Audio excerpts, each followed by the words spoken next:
AITA for ending my 4.5-year relationship after discovering betrayals, lies, and secrets I never expected. Broken heart. When I first met him, I didn't think anything of it. We were just two 20-year-olds trying to figure out who we were, stumbling through classes, part-time jobs, and nights that seemed endless. He was funny, kind, and had that rare ability to make me feel seen in a room full of people. I don't say that lightly. I've always been the type who felt invisible, even among friends. But when his eyes found mine, it was like I had been chosen. Our relationship began with the kind of spark you only see in movies. We clicked instantly, finishing each other's sentences, laughing at the same stupid jokes, staying up until sunrise, talking about everything and nothing. He wasn't just my boyfriend. He was my best friend, my safe place, the person I thought I had been waiting for without even knowing it. We said soulmates. Early, maybe too early. But it didn't feel forced. It felt right. I believed it with every fiber of my being. He wasn't just someone I loved. He was someone I wanted to build a life with. As the months turned into years, we grew together. We talked about moving into our own apartment, decorating it with cheap furniture and framed photos. We talked about marriage, not in the vague someday way most people do, but with actual plans. We picked out names for future kids, laughed about which of our friends would be terrible babysitters, and whispered about honeymoons in places neither of us could afford. That we had our ups and downs, like any couple. We fought about small things, who left the dishes in the sink, who forgot to pay the electricity bill. But our fights always ended the same way, with apologies, hugs, and promises to do better. I thought that's what real love was supposed to look like. Not perfect, but resilient. Strong enough to bend without breaking. For 4.5 years, he was the constant in my life. Through exams, job interviews, family drama, he was there. He celebrated my wins and comforted me in my losses. When people asked about us, I beamed with pride. I loved telling the story of how we met, how he surprised me with little gifts, how he supported me when I doubted myself. Looking back now, I realize how much I romanticized it all. I was so caught up in the idea of him being my soulmate that I ignored the little signs, the cracks forming beneath the surface. Times when he'd get restless, when his eyes seemed to wander, when he'd talk about what ifs in ways that left me uneasy. I brushed it off. Everyone has flaws. Everyone has moments of doubt. Love meant accepting it all, right? But the thing about cracks is that they don't stay small forever. They widen, deepen, until eventually, the whole foundation shifts. At the time, I couldn't imagine a life without him. I didn't know that the love I clung to so tightly was already starting to slip away, piece by piece, choice by choice. In those early years, though, none of that mattered. What mattered was the way he held my hand in crowded rooms, the way he whispered that I was his forever, the way he looked at me like I was the only person in the world. I believed him. I believed in us. I thought I had found the kind of love people write stories about. I thought he was the one. I didn't know that one day I'd be here, writing this, asking strangers if I was the asshole for walking away from the person I once called my soulmate. The shift started quietly. There wasn't some dramatic fight, no betrayal I could point to, no single moment that told me something had changed. Instead, it came in the form of a question, one I never expected to hear from the person I thought was my forever. One night, after 4 years together, he looked at me with a strange mixture of nervousness and excitement. He said he wanted to try something new, something that could strengthen our bond and give us freedom. His words stumbled out awkwardly, like he had rehearsed them in his head but wasn't sure how they would land once spoken. He wanted an open relationship. At first, I laughed. I thought it was a joke, some wild idea he'd picked up from a conversation or a podcast. But he didn't laugh with me. His face stayed serious, his eyes locked on mine, waiting. I felt the air drain out of the room as the reality of what he was asking hit me. My mind spun. We had built nearly 5 years together on the promise of exclusivity, of choosing each other every day. And now, suddenly, he wanted to test those boundaries. I asked him why. He told me he loved me, that he wanted a life with me, but that he also felt like he was missing experiences. He framed it like it wasn't about replacing me, but about exploring something outside of us while still holding on to what we had. He said people in strong relationships could do this. He said it could even make us stronger. I didn't know what to say. I felt cornered. If I said no, I worried he'd resent me, maybe even leave. If I said yes, I risked shattering the foundation of everything we'd built. I was torn between fear of losing him and fear of losing myself. In the end, I agreed. Not because I wanted it, but because I thought it was what I had to do to keep him. We set rules, strict ones. No overnight stays. No secrets. Always use protection. I wanted to believe that if we had boundaries, we could survive this. That our love was strong enough to weather the storm. But almost immediately, the rules didn't matter. On the very first night he went out, everything we agreed upon was broken. He was supposed to be gone for 2 hours. He stayed for 8. He was supposed to let me take him there and bring him back, but after sitting in my car for 6 hours waiting, I finally left. Later, I found out he had taken a ride home with someone else. The worst part was the deception.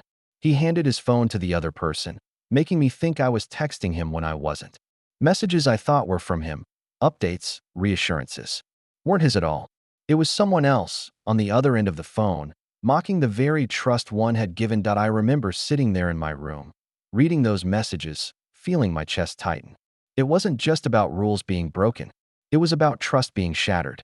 Every promise, every vow we'd made, suddenly felt fragile. When he came home, he acted like it wasn't a big deal. He brushed off my questions, minimized my feelings, told me I was overreacting. And against all logic, against every instinct screaming inside me, I let it go. I told myself it was a mistake, a one-time thing, something we could move past. I wanted so badly to believe that the boy I loved, the boy who called me his soulmate, wouldn't hurt me intentionally. So I forgave him. I swallowed my anger, my hurt, my fear. I convinced myself it was just growing pains, that we could learn from it and move forward. But deep down, something had shifted. The trust that once anchored me was loosening, the foundation cracking. I didn't know it yet, but that night was the beginning of the end. For weeks after that night, I tried to pretend things were normal. We went on dates, watched movies, shared meals like always. On the surface, it looked like we had patched things up. But in the back of my mind, I couldn't stop replaying the image of him breaking every rule we had set. I couldn't shake the feeling that I was holding on to something fragile, something already cracked. Then the truth came out. It didn't happen all at once, like a confession. It was piece by piece, a puzzle I didn't want to solve. A friend let something slip. A random comment didn't add up. And then one night, after pressing harder than usual, he admitted more than I was ready to hear. That first night he stepped outside of our relationship. It hadn't just been about breaking rules. It wasn't just the long hours, the lies, or the deception with the phone. There had been more, something darker. He had been using forbidden substances. Not once, not by accident, but deliberately. And worse, it wasn't the last time. He had gone back several times that same week. Not to talk, not even just for intimacy, but to escape into a haze where nothing mattered. Not our promises, not our boundaries, not me. I felt like the ground had been ripped out from beneath me. It was one thing to question our relationship because of broken rules. It was another to realize that I hadn't just been competing with another person, but with a world of dangerous habits I couldn't control. I wasn't just betrayed. I was erased, replaced by shadows and choices I couldn't fight. When I confronted him, I expected remorse. Instead, I got justification. He told me he needed it, that it helped him cope, that it was his way of dealing with pain and stress. He said it wasn't dangerous, that I was overreacting, that I should try to understand. He even tried to reframe it as something necessary for his mental health, like it was medicine instead of poison. The words hit me harder than the truth itself, because they told me everything I didn't want to believe. This wasn't just a mistake. It was a pattern, and patterns don't break easily. I still loved him. That's the part one hate admitting the most. Even after the lies, even after the deception, even after finding out about the substances, my heart clung to him. I told myself I could help him, that love could fix what was broken, that maybe if I held on tighter, he'd finally see me as enough. But late at night, when the lights were out and the silence crept in, another thought echoed louder. Maybe I wasn't saving him. Maybe I was losing myself. After the truth came out, we hit what I thought was rock bottom. He packed his things and moved out for a while, going back to stay with friends in his home state. It was supposed to be a break, time for him to get clarity, to get clean, to figure out who he was without the haze of bad habits and secrecy. He promised me that when he came back, things would be different, that I wanted to believe him. I wanted to believe that the boy I had loved for 4.5 years was still in there, somewhere beneath the lies and the substances. So when he came back, I let him return to our home. I told myself this was his second chance, our second chance. For a little while, it almost felt like it worked. He was attentive again. He made an effort, cooking meals, helping with chores, telling me he loved me more often. He looked me in the eye when he spoke, and for the first time in months, I saw a glimpse of the boy I had fallen for. But the lies were still there, waiting under the surface. Slowly, I noticed things. The way he would disappear for hours without explanation. The way his phone was always flipped face down on the table. The way he'd avoid answering certain questions directly. When I pressed, he got defensive.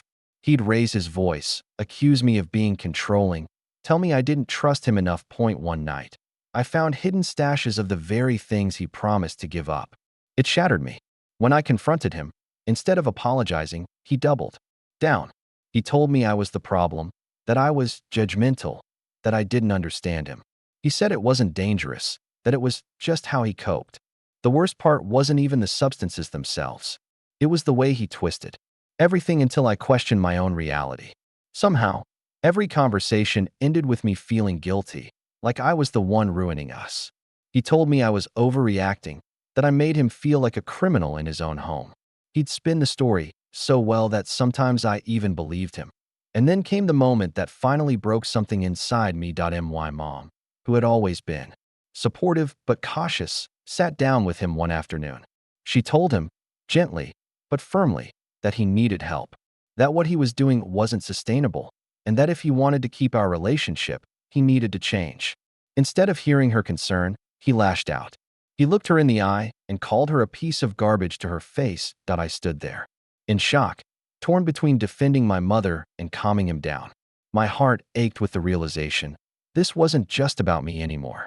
His choices were bleeding into every part of my life, hurting the people I loved most. Even then, he didn't stop.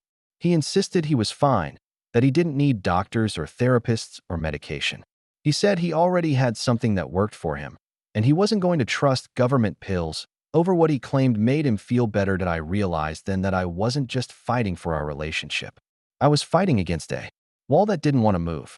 A wall built from denial, pride, and a refusal to change. And in that fight, I was losing myself piece by piece. When you love someone for 4.5 years, you don't wake up one morning and decide it's over. You fight. You negotiate with yourself. You make excuses. You remember every laugh, every hug, every whispered, "I love you." And you use those memories as armor against the reality in front of you. That's what I did for months. I told myself that love was enough, that he would change, that we could claw our way back to the life we had imagined. But deep down, I knew the truth. Love without trust isn't love. It's captivity. And I had been a willing prisoner. After the blow-up with my mom, things between us grew colder. He barely looked at me anymore unless it was to argue. Our home didn't feel like a home. It felt like a battlefield. Every corner held the ghosts of promises he broke. Every silence was filled with tension, waiting to explode. I tried to talk to him one last time. I told him how much I loved him, but how much his choices had destroyed me. I told him I couldn't live in a world where lies were normal, where forbidden substances were his priority over us, where my family became his enemies. I begged him to get help, to go to a professional, to meet me halfway. He didn't listen. He smirked like I was being dramatic, said I was trying to control him, said I was making a big deal out of nothing. He told me I was lucky he still loved me after all the nagging. And in that moment, something inside me broke for good. It wasn't a dramatic breakup. There were no screaming matches, no ultimatums, no throwing of things. Just quiet clarity. I told him it was over. I told him I couldn't keep living like this. He laughed at first, like I was bluffing, like I'd always come back. But when I started packing his things into bags, the laughter died. He begged. He promised. He swore up and down that this time would be different, that he'd finally change. His words spilled out fast, desperate, but they felt empty. I'd heard them all before. Apologies mean nothing when they're just placeholders between repeated betrayals. When he realized I was serious, The begging turned to anger. He told me I was heartless. He told me I was abandoning him when he needed me most. He told me I'd never find anyone who loved me the way he did. And for a moment, those words pierced me, because part of me feared he was right.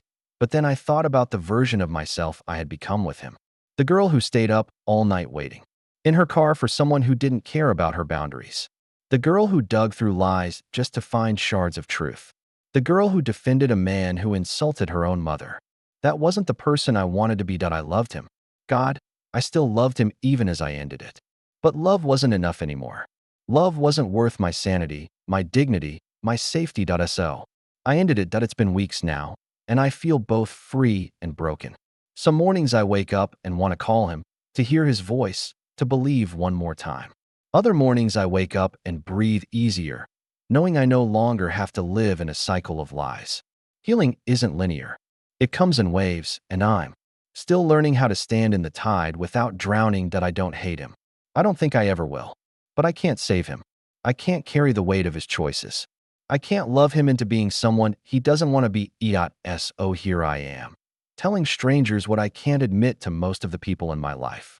I ended my 4.5-year relationship with the man I thought was my soulmate because the love we built wasn't strong enough to survive his secrets, his lies, and the substances he chose over us. Was I wrong to leave someone I still loved? Was I selfish for putting my own sanity over his struggles? Should I have stayed and fought harder, or was walking away the only way to save myself? So, Reddit. AITA for ending things. Thank you for watching this story on True Tales Hub. Please like the video, subscribe to the channel, and turn on the notification bell so you won't miss our next story. We post new tales twice a day, and each one comes with unexpected twists you won't see coming.